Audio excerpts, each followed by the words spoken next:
La fabrication de la botte. Une fois la tige terminée, elle est disposée sur une forme de pied déterminant le volume intérieur de la botte à l'aide d'une machine à monter, puis les semences sont posées.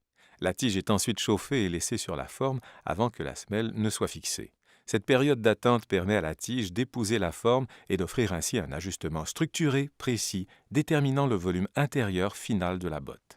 La conception de formes destinées aux bottes et chaussures de sécurité se révèle plus complexe en raison de l'intégration de l'embout protecteur. Il faut en effet prévoir un volume plus large qui tiendra compte de l'espace occupé par l'embout tout en conservant une forme anatomique appropriée qui enveloppera suffisamment le pied pour le protéger et lui procurer du soutien. Terra utilise généralement trois méthodes pour la fabrication de la plupart de ses bottes de sécurité: l'injection directe, le collage et le cousu trait-pointe.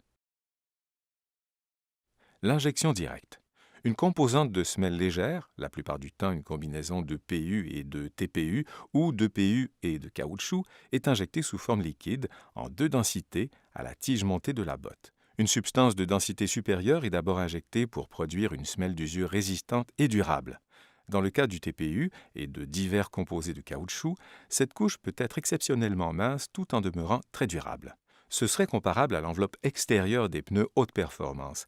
La matière présente une coquille rigide très résistante à l'abrasion et à l'usure. La semelle intercalaire est ensuite injectée à une densité inférieure afin de créer un noyau interne léger procurant une couche amortissante coussinée. L'injection directe crée un joint d'étanchéité imperméable permanent, très durable et flexible entre la tige et la semelle. En retirant la couture du procédé de liage, les bottes à injection directe bidensité de Terra résistent beaucoup mieux à l'eau tout en offrant un excellent confort et une grande flexibilité. Le collage.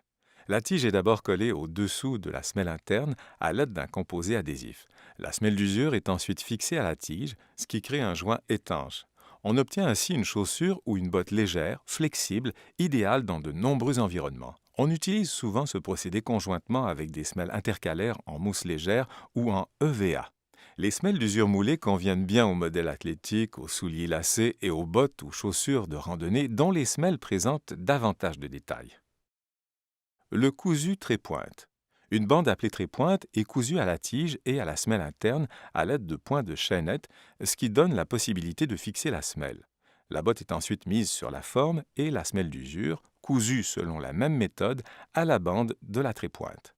Si elle est cousue correctement, on peut changer la semelle avec une relative facilité. Lorsque la trait-pointe est intacte, la semelle d'usure peut tout simplement être coupée et remplacée par une nouvelle semelle cousue à la trait-pointe.